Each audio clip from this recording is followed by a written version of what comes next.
Bonjour la famille. Bienvenue sur Histoire avec Madési. S'il vous plaît, abonnez-vous et laissez-nous un like. Cela signifie énormément pour nous. Partagez également cette vidéo avec vos amis et vos proches et activez les notifications pour ne pas manquer nos futures vidéos. Merci de le faire. Installez-vous confortablement et détendez-vous alors que nous plongeons dans l'histoire. Le soleil matinal filtrait doucement à travers les rideaux de lin blanc, projetant des ombres douces sur le parquet. Sophia chercha instinctivement l'autre côté du lit, encore à moitié endormi, pour le trouver froid, intact. Ses doigts se crispèrent sur le drap vide, un léger soupir s'échappant de ses lèvres. Elle se redressa lentement, repoussant ses longues tresses de son visage, écoutant toute trace de mouvement. Silence. Pas le genre paisible, mais le genre lourd, résonnant, qui semble trop délibéré. Elle enfila sa robe de chambre et se dirigea pieds nus vers la cuisine, son cœur se préparant déjà à ce que ses yeux allaient confirmer. Sébastien était parti, encore une fois. Ses clés de voiture manquaient au crochet et la machine à café n'avait pas été touchée, tout comme la veille, et celle d'avant. Elle fixa la tasse de café intacte sur le comptoir, sa préférée, celle en céramique bleu marine avec une anse ébréchée, un cadeau de mariage. La douleur dans sa poitrine était maintenant familière, sourde mais persistante, comme un bleu qui ne guérissait jamais complètement. Elle s'assit à la petite table du petit déjeuner et fixa le téléphone silencieux sur le set de table. Pas de message, pas d'appel. Même pas un bref, réunion tardive, comme il avait l'habitude d'envoyer. Sophia baissa les yeux, se souvenant comment les matins étaient autrefois remplis de rires, de regards partagés et de baisers parfumés au café. C'était étrange comment quelque chose de si chaud pouvait devenir si froid sans avertissement.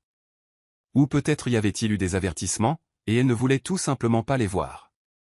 Alors que l'horloge tournait, le vide dans la maison reflétait celui qui s'insinuait dans son cœur. Et pour la première fois, Sophia se murmura.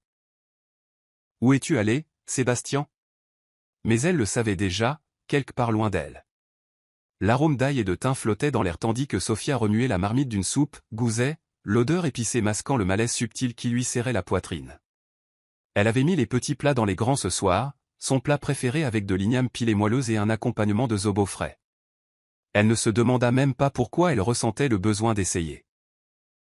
Peut-être était-ce l'habitude. Peut-être était-ce le désespoir. Quoi qu'il en soit, elle dressa la table avec soin, pliant les serviettes avec précision, allumant une bougie comme elle le faisait autrefois, lorsque les rires résonnaient sur ses murs. L'horloge sonna à 20h47. Toujours aucun signe de Sébastien. Sa place restait vide, une accusation silencieuse. Elle prit son téléphone et composa le numéro. Pas de réponse. Elle réessaya, laissant cette fois un message, s'efforçant de garder une voix ferme. Le dîner est prêt, si tu rentres encore à la maison. Elle raccrocha rapidement, honteuse de la petitesse de sa voix. À 22h06, elle était assise seule, fixant son assiette intacte. La soupe était devenue tiède, l'igname pilé durcissant sous la lumière de la cuisine. Elle se força à prendre une bouchée, avalant difficilement la boule qu'elle avait dans la gorge. Puis la porte d'entrée s'ouvrit. Son cœur s'emballa une fraction de seconde avant de s'effondrer à nouveau lorsque Sébastien entra sans un mot, la regardant à peine. Il empestait le whisky et le parfum d'une autre, doux et floral, pas comme le sien.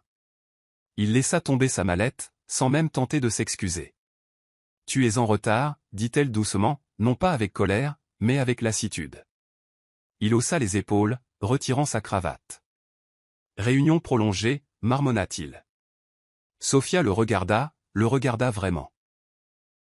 Comme il semblait distant, même en se tenant dans la même pièce. « Tu as dit ça hier. » Il ne répondit pas. Au lieu de cela, il se dirigea vers la chambre, la laissant là, le dîner froid, le cœur plus froid encore. Et cette nuit-là, alors qu'elle jetait la nourriture à la poubelle et lavait la vaisselle en silence, Sophia réalisa quelque chose de terrifiant. Elle s'y habituait. C'était un mardi ordinaire au cabinet de design où travaillait Sophia, jusqu'à ce que le léger bourdonnement des chuchotements commence. Deux jeunes employés, Nkechi et Dara, étaient blottis près de la machine à café, leur voix basse, mais pas assez. « C'est la fille que j'ai vue au terrasse lounge avec lui encore », dit l'une. Elle est culottée, celle-là, se tenant la main comme si l'homme lui appartenait. L'autre gloussa. « J'ai même entendu son nom, Mia quelque chose. Je crois qu'elle est dans les relations publiques. » Sophia s'approcha, faisant semblant de remplir sa tasse, mais chaque mot la frappait comme un caillou sur du verre. Ses mains tremblaient légèrement, maîtrisant à peine la cafetière. Elle ne les confronta pas. Elle n'eut pas à le faire. Leurs yeux surpris rencontrèrent les siens, et la culpabilité fut immédiate. Elle offrit un sourire crispé et s'éloigna, le cœur battant la chamade. Le nom avait atterri comme un marteau, Mia. Elle ne connaissait pas encore le visage, mais maintenant elle avait un nom à placer à côté du parfum sur ses chemises. Ce soir-là, elle s'assit sur le bord du lit, son ordinateur portable ouvert, les onglets du navigateur pleins de profils de médias sociaux. Elle fit défiler jusqu'à ce qu'une photo lui coupe le souffle, les photos où Sébastien était identifié. Elle était là, jeune, soignée, la peau couleur caramel, les yeux malicieux, Mia, souriant dans une robe rouge décolletée lors d'un lancement de produit, sa main nonchalamment posée sur l'épaule de Sébastien. Sophia fixa l'image, la façon dont son corps était tourné vers Mia, l'aisance de leur sourire entendu. Aucune trace de culpabilité, aucune tentative de secret, juste de l'audace enveloppée de gloss et d'arrogance. Ses doigts planaient au-dessus de l'écran, son esprit résonnant de questions qu'elle n'avait pas l'énergie de poser à voix haute. Depuis combien de temps? Pourquoi elle? N'étais-je pas suffisante? Elle ferma lentement l'ordinateur portable et s'adossa, l'obscurité de la pièce la pressant comme une vague. Elle ne pleura pas. Pas encore. Pas avant de réaliser que Mia n'était plus seulement une ombre. Elle devenait une présence. Le changement ne fut pas brutal. C'était une lente dérive, comme regarder un rivage disparaître d'un bateau dont on ne réalisait pas qu'il bougeait. Un matin, Sophia se réveilla et constata que l'oreiller de Sébastien manquait à leur lit. Au début, elle pensa qu'il s'était levé tôt à nouveau, mais ensuite elle vit la valise à moitié faite poser sur le sol de la chambre, et l'oreiller supplémentaire maintenant perché sur le lit d'amis. Il n'y eut aucune conversation, aucun avertissement, juste un déménagement par omission. Cette nuit-là, il ne vint pas lui dire bonne nuit. Pas de doux « bonne nuit, bébé ». Pas de légère tape sur l'épaule. Juste le silence. Et le matin, le fossé entre eux s'était cimenté en routine. Il se réveillait, se douchait, partait. Pas de baiser, pas de petit déjeuner. Elle arrêta de demander pourquoi, parce que le silence lui donnait toutes les réponses. « Tu t'installes dans la chambre d'amis ?» demanda Sophia un soir, sa voix calme mais inquisitrice. Sébastien leva à peine les yeux de son téléphone. « C'est juste plus facile. J'ai des nuits tardives. » Elle croisa les bras. « Tu veux dire que tu as des nuits tardives avec elle ?» Cela le fit marquer une pause, mais seulement un instant. « Ne faisons pas ça maintenant, » répondit-il, passant devant elle comme si elle était une nuisance, pas une épouse. Les jours se transformèrent en semaines, et l'homme qui autrefois ne pouvait dormir sans s'enrouler autour d'elle évitait maintenant complètement son contact. Il cessa de remarquer les nouvelles robes, cessa de complimenter sa cuisine, cessa de demander comment s'était passée sa journée. Elle aurait pu disparaître, il n'aurait pas scié. Mais Sophia scia, et chaque fois qu'elle le faisait, elle se sentait durcir. À chaque épaule froide et réponse sèche, elle n'était pas seulement brisée, elle était remodelée. Non pas en victime, mais en quelque chose de plus tranchant, de plus près. Sophia n'avait pas planifié la confrontation. Ce n'était ni calculé ni répété. Cela éclata simplement un dimanche après-midi quand elle trouva une des chemises de Sébastien dans le panier à linge, maculée de rouge à lèvres rose sur le col. Elle la brandit, les doigts tremblants. Son cœur n'était pas choqué, mais la vue fut la goutte d'eau qui rendit le silence insupportable. Elle entra dans le salon, où Sébastien était assis, faisant défiler son téléphone, complètement à l'aise. « À qui est ce rouge à lèvres ?» demanda-t-elle, la voix ferme, tendant la chemise comme une preuve dans un tribunal. Il leva les yeux, regardant à peine la chemise. « Peut-être le tien, » répondit-il sèchement. « Tu crois que je porte du rouge à lèvres rose, Sébastien ?» demanda-t-elle, la douleur perçant sous ses mots. « Ne fais pas ça, Sophia. » Il soupira, se levant et la frôlant. « Faire quoi ?» lança-t-elle, se tournant vers lui. « Demander de l'honnêteté ? Exiger un peu de respect ?» Il secoua la tête et ricana. « Tu réagis de manière excessive. C'est toujours le drame avec toi ces derniers temps. » Ses mains retombèrent le long de son corps alors qu'elle fixait l'homme qu'elle ne reconnaissait plus. « Tu mens si facilement maintenant. » dit-elle, sa voix se brisant malgré ses efforts pour rester forte. Il fut un temps où je comptais pour toi. Sébastien se retourna, visiblement irrité maintenant. Tu comptes toujours, marmonna-t-il, mais les gens changent, Sophia. La vie change. Peut-être que ce n'est pas seulement moi. Toi aussi, tu as changé. Les mots la frappèrent comme une gifle.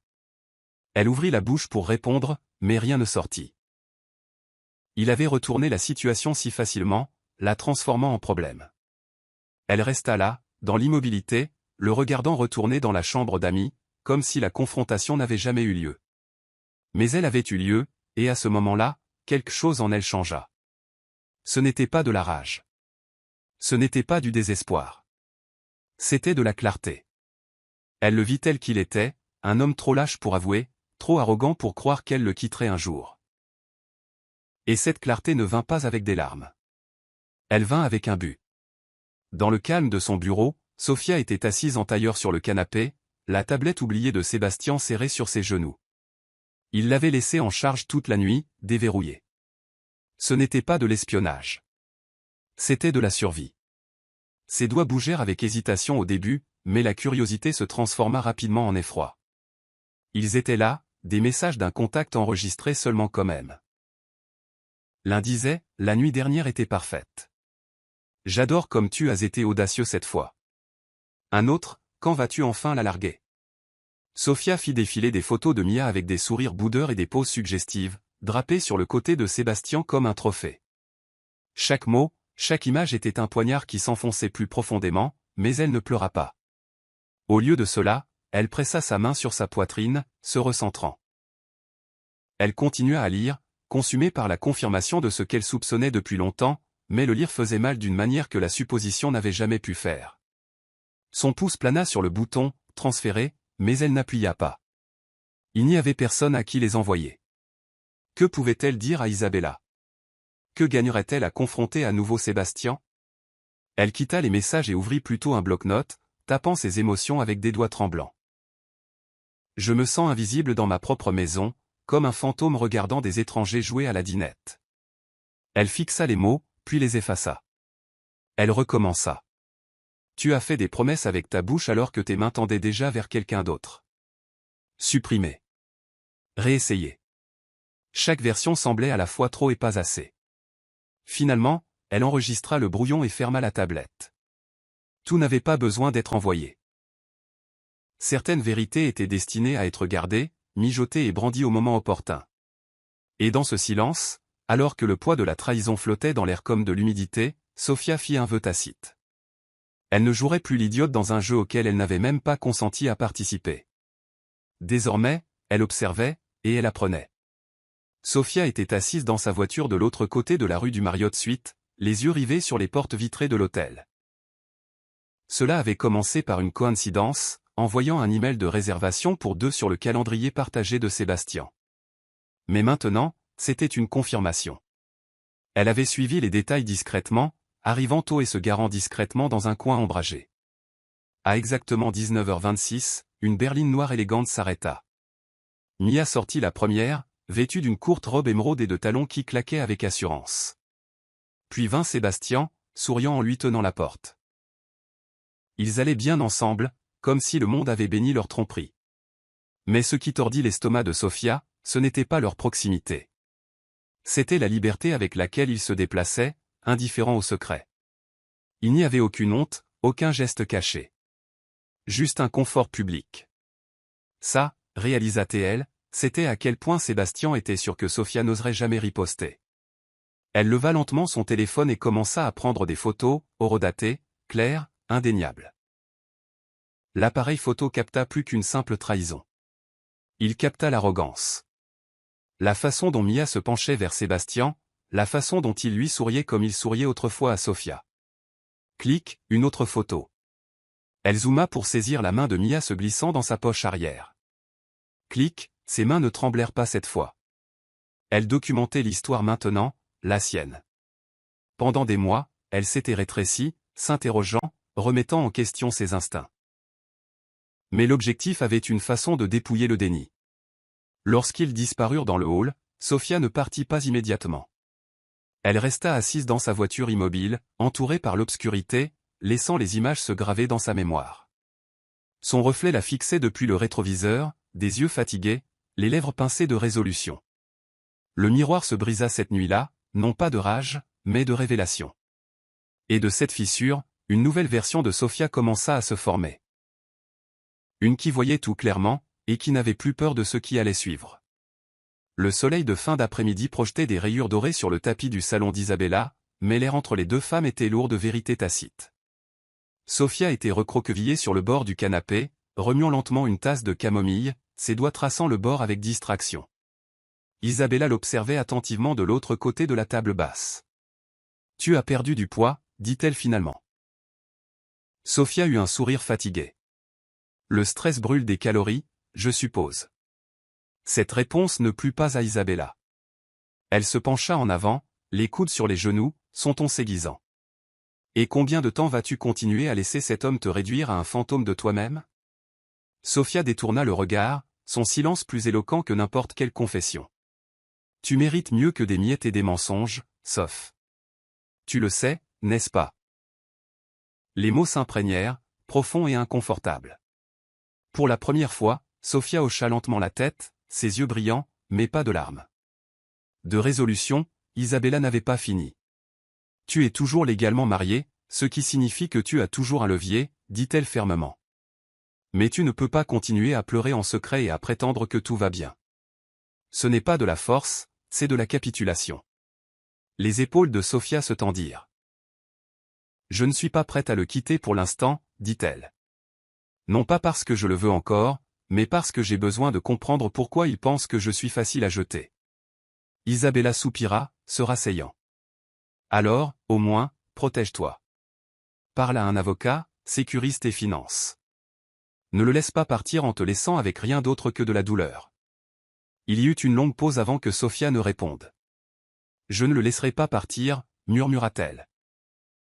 Je le laisse entrer dans quelque chose. » Cette réponse fit hausser les sourcils à Isabella. « Qu'est-ce que ça veut dire ?» Sophia posa sa tasse et rencontra les yeux de sa meilleure amie. « Ça veut dire qu'il n'est pas le seul à pouvoir agir discrètement. » À cet instant, Isabella le vit, la faible lueur de pouvoir revenant dans les yeux de Sophia. Ce n'était pas de la rage. C'était quelque chose de plus froid, de plus calculé. Et ce n'était que le début. Le cabinet d'avocats était discrètement niché entre une pharmacie et un tailleur, quelconque à première vue, exactement comme Sophia le souhaitait. Elle serrait un dossier de documents financiers contre sa poitrine en entrant, la réceptionniste levant à peine les yeux avant de la guider vers un petit bureau au fond du couloir. La porte indiquait Owen Adwal, esq. Quand elle s'ouvrit, un homme mince d'une trentaine d'années, aux yeux intelligents et au calme, lui fit signe de s'asseoir. « Vous êtes l'ami d'Isabella » dit-il avec un signe de tête poli. « Elle m'a dit que vous pourriez venir. » Sophia esquissa un faible sourire. « Elle sait toujours quand je suis à court d'options. » Owen n'insista pas. Au lieu de cela, il fit glisser un bloc-notes juridique sur le bureau. « Commencez par où vous êtes à l'aise. » Sophia hésita.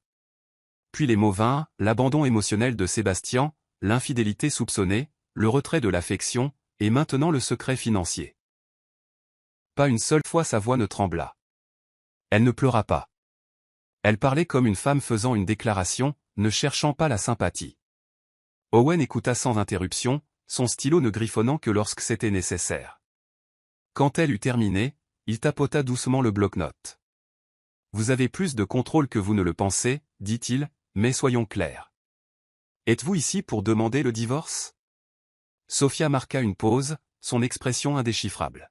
« Pas encore. » dit-elle. « Je veux me préparer. Discrètement. Je ne veux pas qu'il sache que je suis venu ici. » Owen l'étudia un instant, puis hocha lentement la tête. « Nous pouvons geler les comptes joints, transférer vos actifs dans un trust et commencer à documenter les preuves. Mais vous devrez continuer à jouer votre rôle, calme, inconsciente, même affectueuse si nécessaire. » Elle hocha la tête sans hésitation. « Je joue ce rôle depuis des mois. » Alors qu'elle se levait pour partir, Owen ajouta, « Les hommes comme lui ne s'attendent jamais à ce que les silencieuses frappent. C'est leur première erreur. » Sophia se tourna sur le pas de la porte, l'ombre d'un sourire vacillant sur ses lèvres. Et l'heure dernière, répondit-elle, avant de sortir au soleil, plus calme, plus froide et mieux préparée qu'elle ne l'avait jamais été. 3 semaines plus tard, Sophia était assise en tailleur sur le sol de sa chambre, une petite boîte noire sur ses genoux. Owen l'avait livrée plus tôt dans la journée, une technologie de surveillance discrète, à peine plus grosse qu'une pièce de monnaie, capable d'enregistrer à la fois la vidéo et l'audio. Elle installa la première caméra derrière l'étagère du salon, orientée vers le canapé où Sébastien prenait ses appels tardifs. Une autre alla dans la chambre d'amis, cachée à l'intérieur d'une batterie externe et vidée. À chaque installation, ses mains devenaient plus fermes. Ce n'était pas de la vengeance, c'était une assurance. Une documentation, le genre de vérité que personne ne pouvait contester. Cette nuit-là, allongée seule dans son lit, elle regarda le flux en direct sur sa tablette. À 23h03, Sébastien rentra chez lui, son téléphone allumé. Il sourit à quelque chose sur l'écran. « J'ai hâte de te revoir », murmura-t-il. Puis il envoya une note vocale. « Elle dort. Même heure demain. » L'estomac de Sophia se noua, mais elle ne détourna pas le regard. Le lendemain, Owen la rencontra dans un café tranquille. Elle lui montra des extraits des enregistrements, et sa mâchoire se serra. « C'est plus que suffisant pour prouver une tendance, dit-il. Il est à l'aise, arrogant. Ça joue en votre faveur. » Sophia hocha la tête. « Il ne pense même pas que je regarde. » Owen lui lança un regard d'admiration réticente. « Vous jouez intelligemment. Ne vous perdez pas là-dedans. » Sophia sirota son café. « Je me suis déjà perdu. Maintenant, je découvre juste qui je suis vraiment. » Quand elle rentra chez elle ce soir-là, Sébastien dormait déjà, profondément, paisiblement, inconscient. Elle se tint sur le pas de la porte de la chambre d'amis, observant sa poitrine se soulever et s'abaisser. Sans amour, sans désir. Juste avec une curiosité tranquille. L'homme qui ronflait devant elle n'avait aucune idée que les murs autour de lui étaient maintenant des yeux. Et ses yeux ne sciaient pas. Mia tapotait ses ongles fraîchement manucurés contre son verre de vin, alors qu'elle et Sébastien se prélassaient dans un box privé à l'Amber Lounge. La lueur des bougies vacillait sur sa peau impeccable. Ses lèvres se retroussèrent en ce sourire caractéristique qui faisait toujours oublier la logique à Sébastien. « Alors, quand est-ce qu'on arrête de se faufiler comme des adolescents rebelles ?» demanda-t-elle, sa voix trempée de sucre, mais lassée d'acier. Sébastien gloussa. « Bientôt, ces choses prennent du temps. » Mia pencha la tête. « Ça fait presque 1 an, Seb. Si tu me veux, vraiment moi, alors fignant avec elle. » Ces mots étaient audacieux, mais ses yeux trahissaient une lueur d'insécurité. Elle voulait plus que des nuits volées. Elle voulait la vie de Sophia, sa maison, son statut, même son nom de famille. « J'ai déjà déposé la demande, » dit-il avec un sourire suffisant. « Je ne lui ai juste pas encore dit. Je le fais proprement. Sans drame. » Mia se pencha. « Fais vite. Je ne suis plus là pour être ton petit secret. » Et pour la première fois, Sébastien ne résista pas. Il hocha la tête. Ce que Mia ne savait pas, c'est que cette audace n'était pas ancrée dans l'amour. Elle était ancrée dans la conquête. Elle aimait le pouvoir qui accompagnait l'attention de Sébastien. La façon dont les têtes se tournaient quand elle entrait dans les restaurants avec lui. La façon dont il dépensait comme un homme désespéré d'impressionner. Et Mia était ambitieuse. Elle n'avait pas l'habitude d'être la seconde. « Je veux la maison, » dit-elle soudain, sirotant sa boisson. « Celle de Lecky. Celle avec le balcon blanc. » Sébastien rit. « Tu vas un peu vite en besogne. » Mais elle ne rit pas, « Je suis sérieuse. Si nous devons repartir à zéro, je veux que cette maison soit la nôtre. J'ai déjà imaginé mon étagère à vin dans la salle à manger. » Ces mots étaient enjoués, mais Sébastien ne réalisa pas qu'elle pensait chaque syllabe.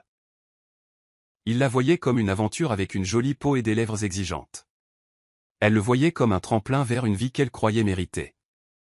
Et maintenant, avec Sophia observant à son insu chaque conversation se dérouler à des kilomètres de là, Sébastien et Mia se rapprochaient de plus en plus de la toile même que Sophia tissait, fil par fil calculé. Le matin était couvert lorsque Sébastien entra dans la cuisine où Sophia versait de l'eau dans une bouilloire. Il ne la salua pas, ne lui jeta pas un regard. Il sortit simplement un dossier de sa mallette et le posa doucement sur le comptoir en marbre. Ce sont les papiers, dit-il sans émotion. Sophia ne se retourna pas. Quel papier? Sa voix était calme, contrôlée. Un divorce, répondit-il. Finissons-en. Elle lui fit enfin face, son expression indéchiffrable. C'est froid, même pour toi.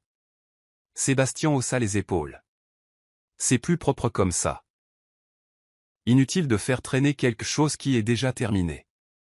Sophia prit le dossier, l'ouvrit et le parcourut avec une précision clinique qui le troubla.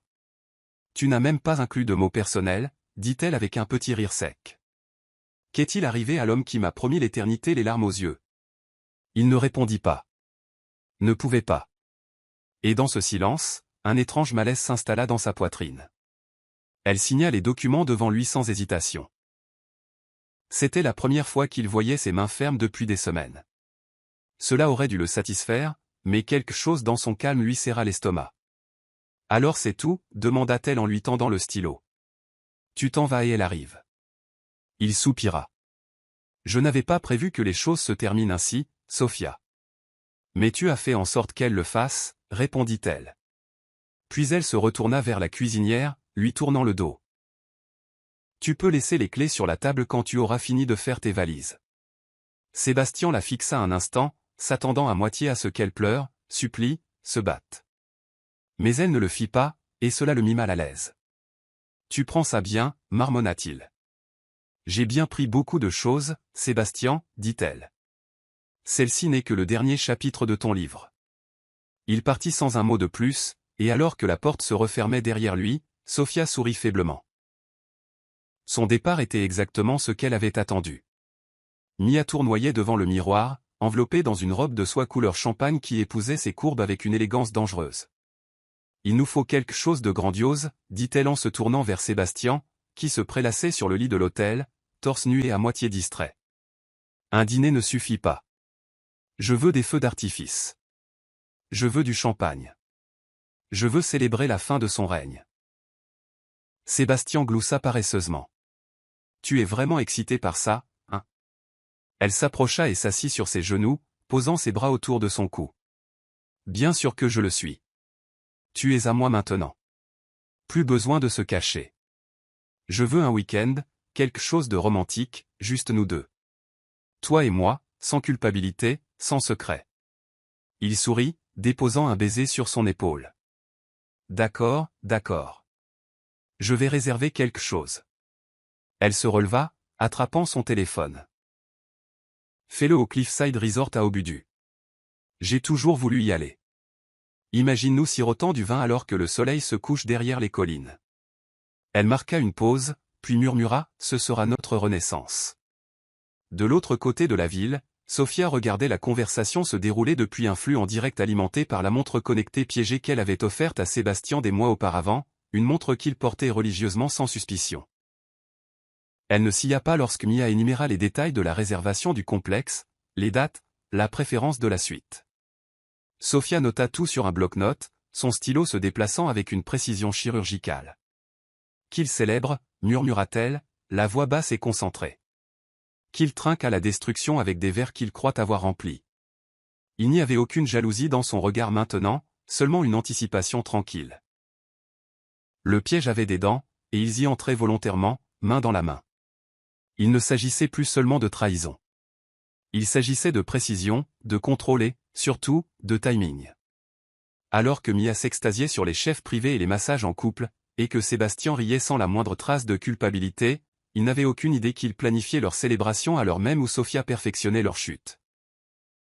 Owen s'adossa dans le café faiblement éclairé, son ordinateur portable ouvert entre deux tasses de café noir et une pile d'étuis de gadgets.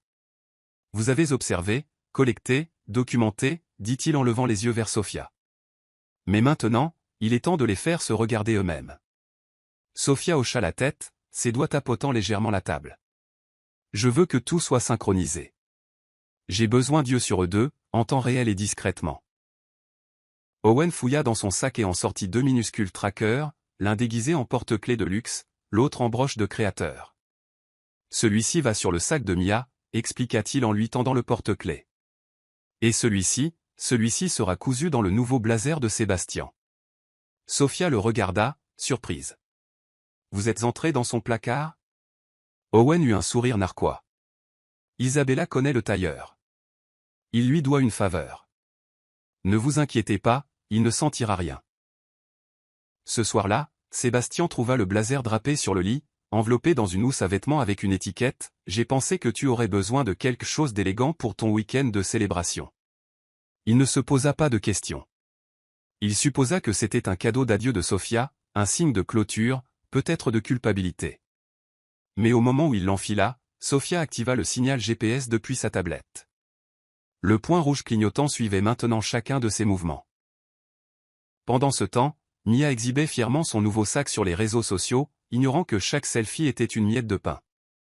Owen travaillait en silence depuis son laboratoire technique, configurant des alertes de mouvement et des enregistrements programmés.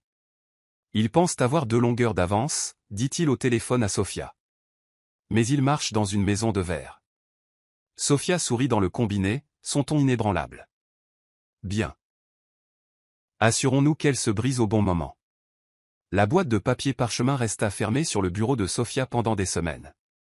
Elle l'avait achetée sur un coup de tête. Quelque chose dans son poids lui semblait permanent. Cet après-midi-là, elle l'ouvrit enfin. Une par une, elle commença à écrire des lettres. Pas des emails, pas des notes dactylographiées, de vraies lettres, à l'encre, avec intention.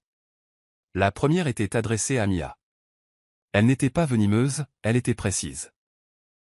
Tu n'as jamais été le prix. Tu étais la remplaçante dont il avait besoin pour se sentir à nouveau jeune. Il ne t'aime pas, il ne t'a jamais aimé. Je le sais parce qu'il ne m'a jamais aimé non plus, pas vraiment. Nous étions toutes les deux des costumes pour lui, portés quand ça lui convenait. Les mots coulaient facilement, fermes et froids. Puis vint la lettre de Sébastien. Tu m'as appris à douter de ma valeur, mais je te remercie pour la leçon, car lorsque tu m'as dépouillé de tout, j'ai découvert une version de moi-même que tu n'as jamais méritée.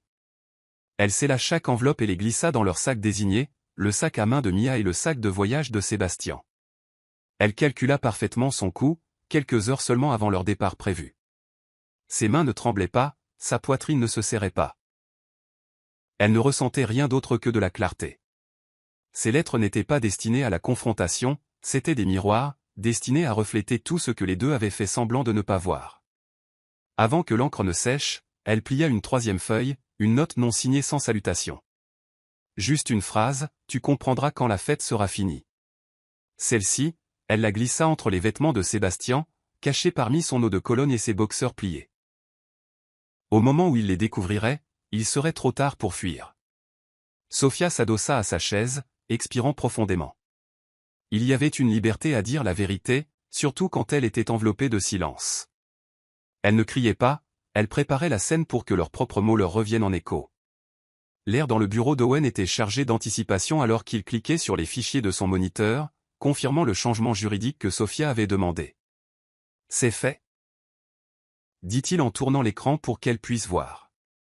Vous détenez maintenant l'accès principal au compte en fiducie. Toutes les économies conjointes ont été dissoutes, et votre nom figure désormais comme unique propriétaire de la maison de Lecky. Sophia expira lentement, les yeux fixés sur l'acte de propriété numérique. Et il ne le saura pas avant qu'il ne soit trop tard? Owen hocha la tête. Il a signé le consentement lorsque vous avez tous les deux accepté les termes de la séparation, enfouis dans les petits caractères. Vous avez bien joué votre rôle. Elle se pencha en arrière, sa voix froide. Il pensait que j'étais brisé. C'est la seule raison pour laquelle il a baissé sa garde. Le poids d'années de douleur se transformait enfin en pouvoir. Pas en vengeance, juste en recouvrement. Elle rentra chez elle cet après-midi-là pour trouver la voiture de Sébastien partie, la maison étrangement silencieuse. Avec sa tablette dans une main et une confiance silencieuse dans l'autre, elle parcourut la propriété comme si elle était toute neuve. Ses pas ne résonnaient plus de chagrin, ils résonnaient de propriété. Elle s'arrêta sur le pas de la porte de la chambre principale, redevenue la sienne. Ses doigts effleurèrent le cadre de la photo qu'elle n'avait pas encore enlevée, une de deux le jour de leur mariage, souriant encore, mentant encore. Elle ne la brisa pas, elle ne la brûla pas. Elle la laissa exactement où elle était, un monument à l'homme qui l'avait sous-estimé. Le lendemain matin, sa signature était apposée sur tous les dossiers juridiques. Sébastien trinquerait encore avec Mia, ignorant béatement que la maison où il prévoyait de la ramener ne lui appartenait plus. Sofia se tenait près de la fenêtre alors que le crépuscule s'installait, observant le monde changer autour d'elle. Qu'ils célèbrent, murmura-t-elle. Qu'ils croient que c'est à eux jusqu'à ce que le sol disparaisse sous leurs pieds. Le bar du complexe brillait sous des lumières tamisées, son comptoir en marbre reflétant les ongles rouges brillants de Mia alors qu'elle remuait paresseusement son cocktail. En face d'elle était assise une femme qu'elle connaissait à peine, une amie influenceuse d'une amie nommée Sacha, qui était autrefois sortie avec quelqu'un de l'industrie de Sébastien. Leur conversation commença par la mode, dériva vers les potins de célébrités, puis, sous l'influence de 3 mojitos, glissa en territoire dangereux. « Alors, tu as vraiment réussi à attraper le mari ?» demanda Sacha avec un sourire taquin. Mia lui rendit son sourire, faisant tourner la paille entre ses doigts. « Attrapé ? Non. Il s'est offert à moi. Comme un cadeau. » Sacha rit, se penchant. « Sérieusement, c'était de l'amour ou juste une opportunité ?» Mia sirota lentement sa boisson, puis murmura, « Est-ce que ça a de l'importance ? Il s'ennuyait, et je l'ai fait se sentir à nouveau comme un roi. C'est tout ce que les hommes veulent. Et maintenant, j'ai la maison, les avantages, le style de vie. Que sa femme garde sa dignité. Je garderai son argent. » À l'insu de Mia, la pochette de créateur qu'elle avait posée à côté de son verre de vin contenait plus que du rouge à lèvres et un chargeur portable. Elle contenait un enregistreur audio en direct que Sofia avait placé quelques jours auparavant. Chaque mot, chaque cruauté désinvolte était diffusée directement sur le serveur sécurisé d'Owen et sur le tableau de bord caché de Sofia à la gosse. Il ne voit même pas à quel point il est remplaçable, continua Mia en gloussant. Honnêtement, une fois que la nouveauté se sera estompée, je m'ennuierai probablement aussi. Sacha haussa un sourcil. Tu es sauvage. Mia se pencha en arrière, s'étirant langoureusement. Non, je suis intelligente. Il a quitté sa femme en pensant qu'il avait fait une meilleure affaire, mais je joue mon propre jeu depuis le début. Pendant ce temps, de retour chez elle, Sofia regardait la transcription en temps réel, le visage impassible. Pas de choc, pas d'amertume, juste une confirmation. Mia n'était pas une menace. C'était un leurre. Et Sébastien, pauvre Sébastien aveugle, n'était que l'idiot applaudissant à sa propre exécution. Sébastien se tenait sur le balcon de leur suite au complexe hôtelier, contemplant les collines luxuriantes et les rivières sinueuses en contrebas. L'air était frais, la vue spectaculaire, et Mia était à l'intérieur, choisissant quelle robe de soie porteur pour le dîner. Tout semblait parfait jusqu'à ce qu'il ouvre ses emails. Le message provenait de l'avocat immobilier avec qui il avait travaillé pendant le divorce. L'objet indiquait « Confirmation finale de propriété, transfert de propriété effectué ». Confus, il cliqua pour l'ouvrir. Le document confirmait que la maison de Lucky appartenait désormais officiellement à Sofia Adélic, propriétaire unique. Pas conjointe, pas partagée. Son nom avait été entièrement supprimé. Son pouce accéléra. Il appela immédiatement l'avocat. « Il y a une erreur, dit-il sèchement. Je n'ai jamais approuvé un transfert complet. » L'homme au bout du fil répondit calmement. « En fait, si. Clause 7C de votre accord de séparation. C'est juridiquement contraignant. » La bouche de Sébastien s'assécha. « Mais comment ?» À l'intérieur de la suite, Mia émergea dans une courte robe dorée, prête à être admirée. « Tout va bien, bébé ?» demanda-t-elle, remarquant la tension sur son visage. Il posa son téléphone et força un sourire. « Oui, juste un petit souci avec la banque. Je vais régler ça. » Il ne pouvait pas lui dire la vérité, pas encore. Comment pouvait-il admettre que pendant qu'il trinquait à sa liberté, Sofia avait discrètement pris les fondations mêmes qu'il avait promises à Mia? Il se dirigea vers le minibar et se versa un double scotch. « Elle m'a joué », pensa-t-il, la prise de conscience perçant enfin son arrogance. Mais il n'y avait pas de temps pour réagir, pas d'espace pour digérer. Mia le tirait vers le lit, murmurant des choses sur le champagne et les chandelles. Et alors qu'il l'embrassait, son esprit dérivait vers Sofia, son immobilité, son silence, son acceptation calme. Tout cela n'avait été qu'une performance, et lui, dans toute sa fierté, lui avait offert la scène. Le ciel brûlait d'orange alors que le soleil plongeait sous l'horizon, projetant une brume dorée sur la terrasse privée du restaurant en bord de falaise. Mia fit teinter son verre de vin contre celui de Sébastien, son rire s'échappant de ses lèvres. À nous. Trinquatel a de nouveaux départs, plus de secrets, et une vie sans drame. Sébastien força un sourire, levant son verre en retour. À nous, répéta-t-il, le vin ayant un goût étrangement amer sur sa langue. La table était ornée de pétales de rose et de chandelles, leurs assiettes brillant de homard et de riz au safran. Un saxophoniste jouait du jazz doux à quelques mètres de là. En surface, c'était PA. Air fait, pittoresque, digne d'Instagram. Mais à l'intérieur de la poitrine de Sébastien, un malaise s'était installé. Il avait passé l'après-midi à essayer de contacter sa banque et n'avait pu accéder à aucun compte lié à Sofia. Tout avait été redirigé, chaque actif gelé ou verrouillé. Alors que Mia se penchait, prenant un selfie d'eux en train de trinquer, Sébastien jeta un coup d'œil à la montre connectée clignotante à son poignet, celle que Sofia lui avait offerte pour son anniversaire. Il se demanda soudain pourquoi elle avait été si généreuse à l'époque, pourquoi elle ne s'était pas battue plus fort quand il était parti, pourquoi elle n'avait jamais crié, jamais supplié. Mia remarqua sa distraction. « Qu'est-ce qui t'arrive ? On est au paradis, le taquina TL. » Il secoua la tête, juste fatigué. Mais à ce moment-là, il n'était pas fatigué, il se désagrégeait. Et à des kilomètres de là, dans une pièce faiblement éclairée entourée d'écrans, Sofia regardait le flux en direct de cette même montre. Elle regardait leurs toasts, leurs rires, leurs étreintes. Elle les regardait célébrer ce qu'ils croyaient être une victoire. Et elle murmura, alors que l'écran vacillait entre les flux des caméras, « Buvez à grande gorgée, mes chéris.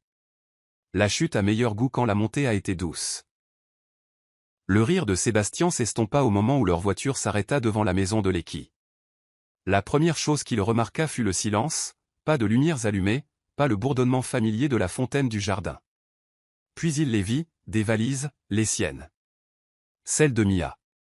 Soigneusement rangées sur le porche d'entrée, zippées et étiquetées. Mia cligna des yeux, confuse. Pourquoi nos sacs sont-ils dehors ? Sébastien sortit lentement, quelque chose se tordant dans ses entrailles. Il tira sur le portail, pour constater que le code de sécurité ne répondait pas. « Qu'est-ce que c'est que ce bordel ?» marmonna-t-il, tapant à nouveau les chiffres. Rien. Laisse-moi essayer, proposa Mia en s'approchant du clavier. Elle entra les chiffres qu'il lui avait donnés des semaines auparavant. Toujours rien. Puis vint le coup de grâce, une pancarte plastifiée scotchée à la porte d'entrée. L'accès non autorisé sera signalé. Cette propriété n'est plus sous votre juridiction. En dessous, en écriture fine, une seule ligne. Vérifiez votre boîte de réception, Sébastien. Les mains de Sébastien tremblaient en ouvrant son email. Un avis juridique trônait en haut de sa boîte de réception, envoyé 1 heure plus tôt. L'objet du message le glaça. Application finale du transfert de propriété. Il le lut 2 fois avant que son téléphone ne vibre avec un message de son avocat. Appelez-moi immédiatement. Sofia a tout exécuté parfaitement. Vous n'avez plus accès. Mia arpentait maintenant. Pourquoi mes affaires sont-elles dehors ? Ce doit être une erreur, non ? Sa voix monta d'une octave. Sébastien, dis quelque chose. Il se tourna lentement vers elle. On nous a mis à la porte, marmonna-t-il. Nous n'habitons plus ici. Mia ricana. Tu as dit que c'était ta maison, que tu t'en étais occupé. Sa mâchoire se serra. Je pensais l'avoir fait. Puis, presque simultanément, ils remarquèrent les enveloppes blanches coincées dans la plus petite valise. L'une portait son nom, l'autre le sien. Un silence soudain et insupportable enveloppa le porche. La fête était officiellement terminée. Sébastien s'accroupit près du clavier, essayant frénétiquement toutes les anciennes combinaisons dont il se souvenait. Son anniversaire, celui de Mia, même l'anniversaire qu'il partageait autrefois avec Sofia. Rien ne fonctionnait. Le panneau de sécurité clignota en rouge, puis les bloqua pendant 15 minutes. Je ne comprends pas comment elle a fait ça, marmonna-t-il, arpentant comme un animal pris au piège. Mia se tenait figée, les bras étroitement croisés. Tu l'as laissé te déjouer, lança-t-elle. Tu m'as fait des promesses, et maintenant nous sommes dehors comme des criminels. Sébastien lui lança un regard noir. Je ne m'attendais pas à ce qu'elle fasse ça, d'accord ? Sa voix se brisa de frustration. Elle était calme, réservée. Elle ne levait même pas la voix pendant les disputes. Les yeux de Mia se rétrécirent. Exactement. Ceux qui restent silencieux sont ceux que tu devrais craindre le plus.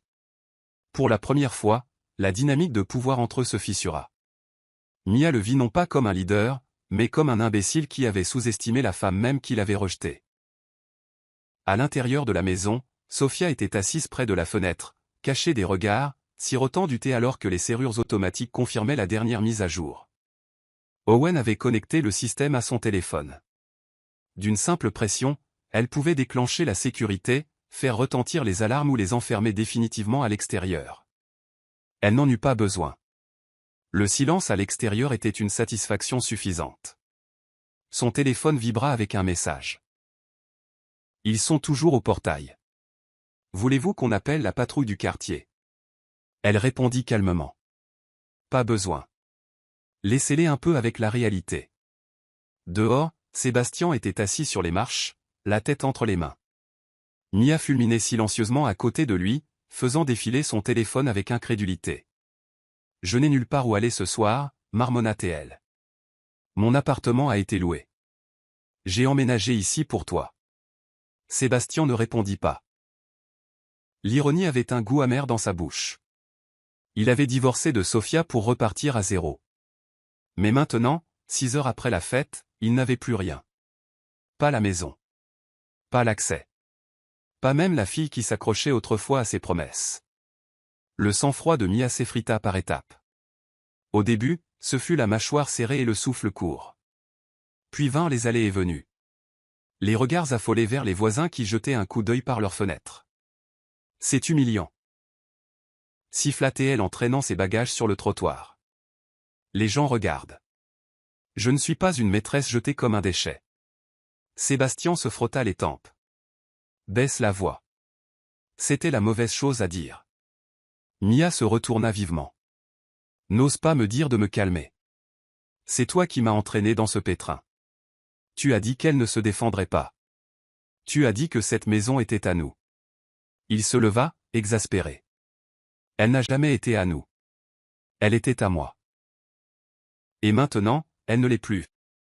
Ses yeux s'emplirent de larmes, sa voix se brisant. J'ai tout abandonné. Mon appartement, mon offre d'emploi au capitaine pour toi. Je pensais que tu avais un plan. Le silence de Sébastien confirma sa pire crainte. Il n'en avait jamais eu. Il avait quitté une femme sans se préparer à ce que la suivante exigeait vraiment. Elle s'assit sur sa valise, le mascara coulant sur ses joues. La colère laissait maintenant place à un sentiment creux de trahison. Tu m'as utilisé, murmura-t-elle. Non, dit-il trop rapidement. Nous avions quelque chose de réel.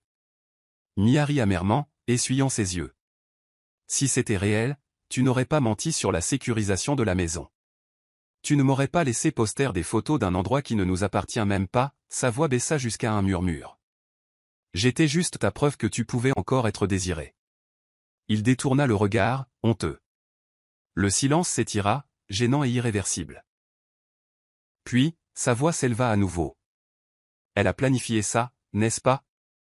Elle nous a piégés. Il rencontra son regard.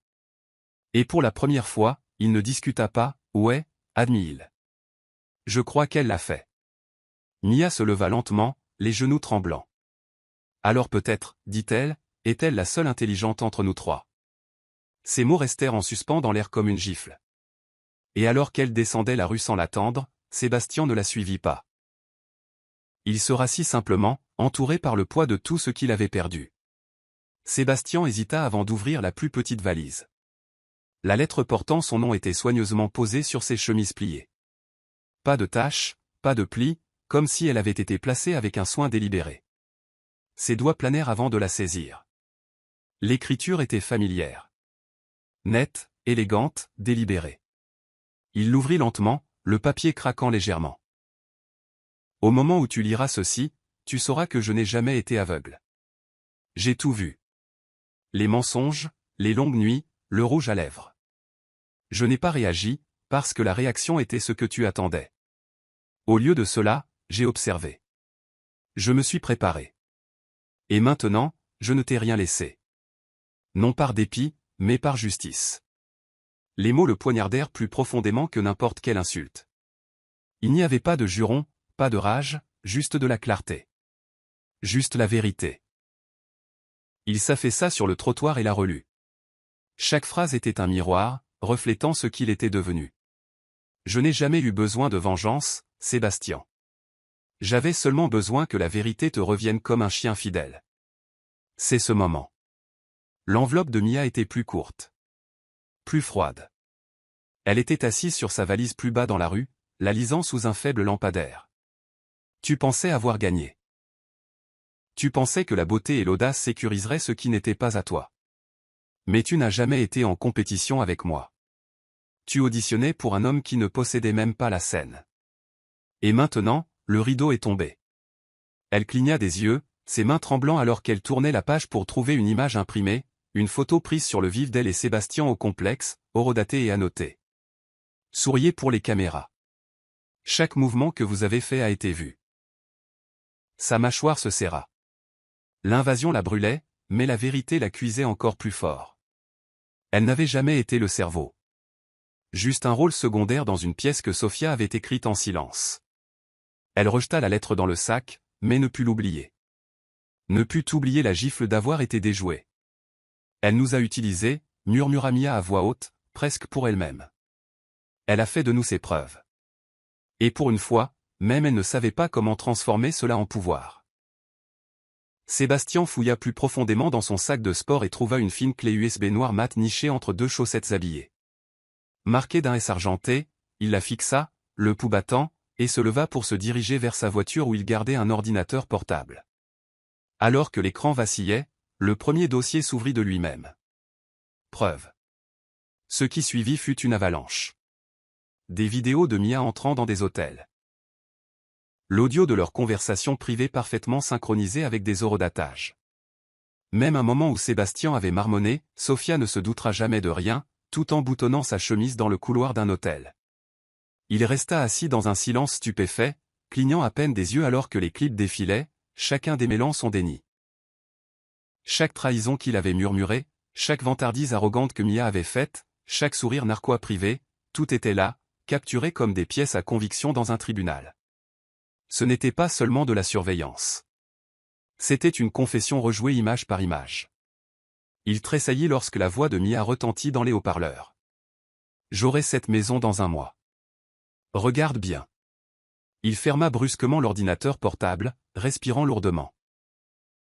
Il n'y avait plus de place pour faire semblant. Elle savait, murmura-t-il. Elle savait tout depuis le début.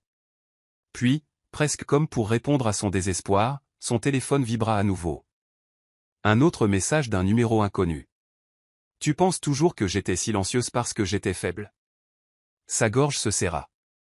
Il regarda le téléphone, s'attendant à moitié à voir Sophia se tenir quelque part à proximité, l'observant à travers un autre objectif. Il s'était autrefois moqué de son immobilité, de son silence, de sa réticence à se battre. Mais ça, c'était le vrai combat. Calculé, contrôlé, sans excuse. Il tendit la main vers ses clés mais s'arrêta à mi-chemin, vaincu. Il n'y avait plus nulle part où fuir. Et alors que le moteur de la voiture tournait au ralenti à côté de lui, Sébastien accepta la vérité qu'il avait longtemps enfouie. Sophia n'était jamais partie discrètement, elle était simplement partie préparée. L'enveloppe arriva 2 jours plus tard, remise en main propre à l'appartement temporaire que Sébastien avait loué à la Hattenville. Elle portait le sceau de la haute cour de Lagos. À l'intérieur se trouvaient des documents soigneusement rangés. Une poursuite civile citant la détresse émotionnelle, la dissimulation frauduleuse d'actifs et la diffamation.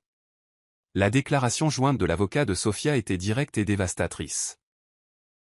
Nous demandons des dommages et intérêts pour préjudice émotionnel intentionnel, ainsi que le remboursement de toutes les dépenses conjointes que Sophia Adélaïde a couvertes alors qu'elle était trompée sur la nature de son mariage. Y étaient joints des relevés bancaires, des transcriptions de chats et un montage des séquences du tracker, horodaté, authentifié et recevable. C'était béton, pas de la vengeance. De la stratégie. Sébastien s'effondra sur son canapé, la tête entre les mains, incapable de respirer à travers la panique grandissante. Il avait perdu plus qu'une épouse, il avait perdu le droit de s'apitoyer sur son sort. Mia l'avait déjà, ghosté, ses lignes téléphoniques désactivées, ses comptes de médias sociaux nettoyés. Quelle que soit la performance qu'elle avait donnée, c'était fini. Elle était partie, ne laissant derrière elle que des souvenirs teintés de scandales et quelques factures impayées. Pendant ce temps, Sébastien faisait face à des audiences au tribunal, des comptes gelés et une réputation qui s'effilochait lentement. Des clients avaient commencé à se retirer des affaires. Son nom n'était plus un atout, c'était un passif. Les appels restaient sans réponse. Les emails revenaient avec des rejets polis. Son monde ne s'effondrait pas seulement, il était excavé. Je pensais que j'avais le contrôle, marmonna-t-il pour lui-même, arpentant le petit appartement. Mais le contrôle n'avait jamais été le sien. Il appartenait à la femme qu'il avait rejetée, négligée et sous-estimée. Sophia avait transformé le silence en épée. Et maintenant, alors que le marteau juridique s'abattait sur chaque décision imprudente qu'il avait prise, il comprenait enfin que les tempêtes les plus silencieuses détruisent le plus. Mia n'a pas dit au revoir, elle ne lui devait pas ça. Elle a simplement emballé le peu qu'elle n'avait pas déjà perdu, hélé un taxi et laissé Sébastien planté au milieu d'un appartement à peine meublé avec une bouilloire à moitié pleine et du courrier d'expulsion non ouvert. Les derniers mots qu'elle avait prononcés avant de claquer la porte derrière elle résonnaient encore dans son esprit. Tu m'as promis un royaume et tu m'as entraîné dans une guerre que tu ne savais même pas que tu perdais. Elle n'avait pas pleuré, il n'y avait pas eu de scène, pas de supplication. Juste un regard vide dans ses yeux, le genre réservé aux gens que vous n'avez jamais respectés au départ. Sa sortie n'avait pas été dramatique, elle avait été chirurgicale. Froide. Finale. Et pour la première fois depuis des semaines, Sébastien n'essaya pas d'empêcher quelqu'un de partir. Il resta juste là, trop abasourdi pour bouger. Cette nuit-là, le silence était insupportable.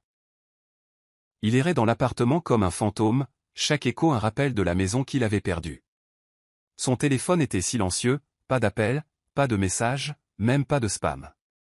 Les publications sur les réseaux sociaux que Mia et lui avaient autrefois organisées avec des filtres et des hashtags étaient maintenant inondées de commentaires. Où est Sophia? Ça n'a pas bien vieilli. On dirait que le karma n'oublie personne. Le public n'était pas aveugle. Et il n'était certainement pas sympathique. La disparition de Mia fut le coup de grâce. Elle s'était volatilisée, ne laissant derrière elle que la réputation d'une maîtresse et une série de vérités qu'elle ne pouvait plus maquiller. Il fixa l'espace vide où son sac à main avait été accroché au mur, son parfum s'estompant déjà des draps. Et dans ce vide, il réalisa quelque chose de cruel. Mia ne l'avait pas seulement quitté, elle avait abandonné l'histoire. Celle qu'il avait essayé d'écrire par-dessus celle de Sophia. Et sans elle, cette histoire s'effondra rapidement.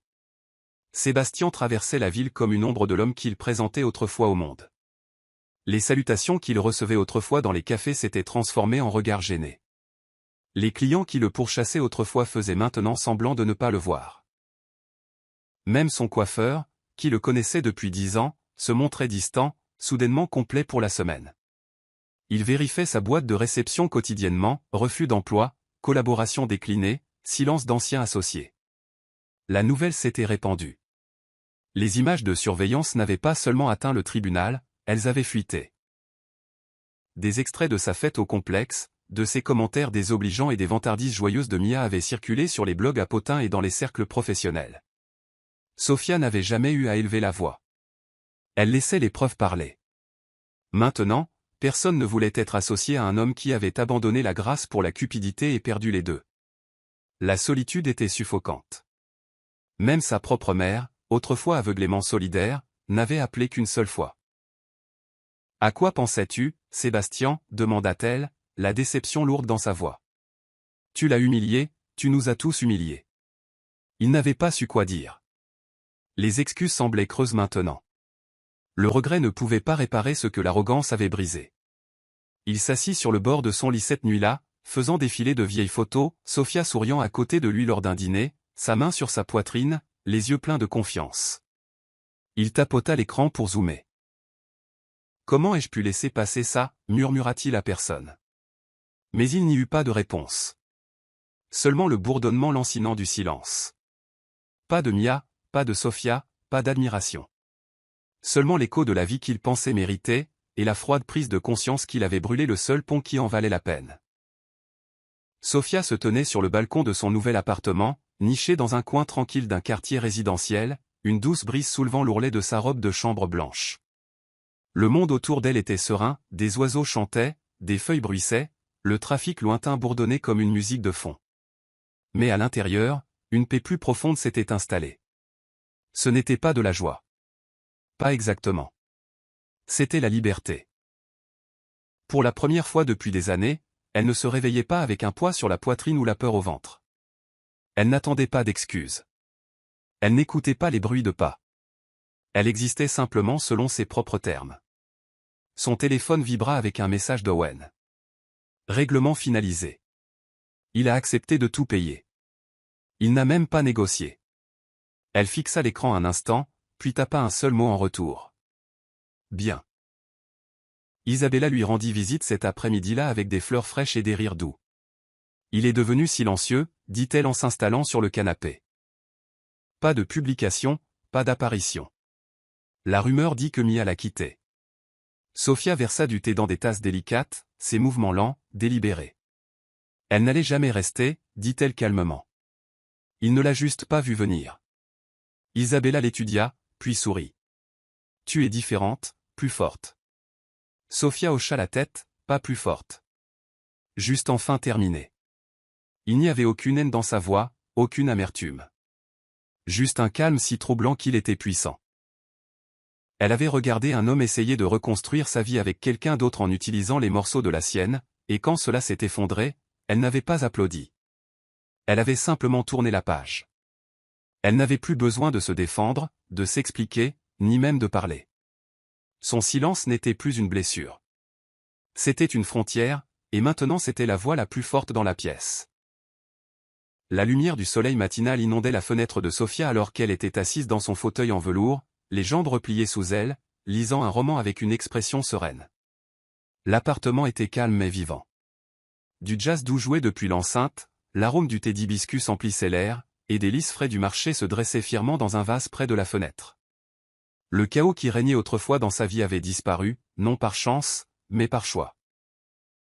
Sophia n'avait pas besoin de grandes victoires ni de titres de vengeance. Sa victoire résidait dans le calme, celui qui ne nécessite aucune explication. Son travail avec le collectif d'écriture féminine avait décollé. Elle encadrait maintenant de jeunes créatrices, déversant sa douleur dans les pages et la transformant en but. Quand les gens prononçaient son nom maintenant, ce n'était pas dans des chuchotements de pitié, c'était avec admiration. Elle avait reconstruit non seulement sa vie, mais elle-même. Isabella passa cet après-midi-là, déposant une boîte de pâtisserie maison sur la table avec un grand sourire. « Tu es devenue intouchable », la taquina-t-elle. Il t'appelle la tempête silencieuse au bureau. Tout le monde cite ton dernier article de blog. Sophia sourit, posant son livre. Je n'essayais pas d'être une tempête. J'ai juste arrêté de m'excuser d'être entière. Isabella prit une bouchée de la pâtisserie et hocha la tête. Et maintenant, regarde-toi, rayonnante, guérie, épanouie. Pendant ce temps, ton ex est hors circuit, noyé sous les procès et le silence. Les yeux de Sophia ne sillèrent pas, cette partie n'a plus d'importance. Sa voix était chaleureuse mais ferme. Le laisser partir n'a pas été la victoire. Apprendre à exister sans avoir besoin d'être à nouveau choisi, c'est ce qui m'a libéré. Dehors, le monde suivait son propre rythme. Mais à l'intérieur de son sanctuaire, Sophia avait trouvé un rythme qui n'appartenait qu'à elle. Elle n'avait pas besoin de revisiter les cendres. Son ascension n'était pas bruyante, elle était sacrée. Dans un appartement faiblement éclairé, loin du tumulte de la ville, Sébastien parcourait une pile de courriers non ouverts. Il paraissait plus mince maintenant, mal rasé et les yeux cernés. La confiance autrefois immaculée de sa démarche s'était dissoute en mouvements lents et lourds. Parmi les factures en retard et les documents judiciaires se trouvait une enveloppe simple, non marquée. Pas d'adresse de retour. Juste son nom écrit d'une écriture propre et familière. Il hésita, les doigts tremblant légèrement avant de l'ouvrir. À l'intérieur se trouvait une seule feuille de papier crème. Pas de long discours. Pas d'excuses. Juste une ligne écrite à l'encre qui brillait encore faiblement à la lumière. Je savais avant toi, et je me suis pardonné avant même que tu ne t'excuses. Il la relut, puis une troisième fois. Ce n'était pas cruel. Ce n'était pas amer. C'était final. Cette phrase le frappa plus durement que n'importe quel procès, n'importe quel exil, n'importe quelle humiliation. Elle lui disait ce qu'aucune confrontation n'aurait jamais pu. Que Sofia était partie entière, non pas parce qu'elle avait gagné, mais parce qu'elle n'avait plus besoin de rien de sa part. Pas de validation. Pas de clôture. Pas de vengeance. Elle avait déjà guéri. Et lui? Il était toujours coincé dans les ruines d'une vie qu'il avait bâtie sur la tromperie. Il plia lentement la lettre, avec soin, et la posa sur la table à côté de lui comme si elle était en verre. Dehors, le monde continuait. Des voitures passaient. Des rires résonnaient d'un autre étage. La vie bougeait. Mais à l'intérieur, Sébastien comprit enfin ce qu'il avait perdu. Pas seulement une femme. Pas seulement un mariage. Mais la seule version de lui-même qui ait jamais valu quelque chose lorsqu'il était aimé par Sofia. Voici le verset biblique. Inspiré par l'histoire Proverbe 21, versets 30 à 31. Paraphrasé pour l'esprit de l'histoire. Il n'y a ni sagesse, ni intelligence, ni conseil qui puisse tenir face à la femme qui observe en silence. Les méchants se préparent au combat, mais la justice appartient à celle dont la force est tranquille et dont le cœur est constant. Ce verset fait écho à l'essence du parcours de Sofia. Comment la sagesse, la patience et la force tranquille triomphent de la manipulation et de la tromperie. Morale de l'histoire. Ne confondez jamais le silence avec la faiblesse. Certaines tempêtes ne font pas rage. Elles observent, attendent et frappent avec précision. Dans un monde où la trahison se déguise souvent en charme, le vrai pouvoir réside entre les mains de ceux qui choisissent la dignité plutôt que la destruction, la stratégie plutôt que le bruit, et le respect de soi plutôt que la vengeance. C'est la fin de l'histoire. Qu'avez-vous appris de cette histoire? Laissez vos réflexions dans la section des commentaires. Laissez un like, et n'oubliez pas de vous abonner et d'activer les notifications pour être averti chaque fois que nous publierons nos prochaines vidéos. Partagez également cette vidéo avec quelqu'un qui pourrait être intéressé. Merci beaucoup d'avoir regardé.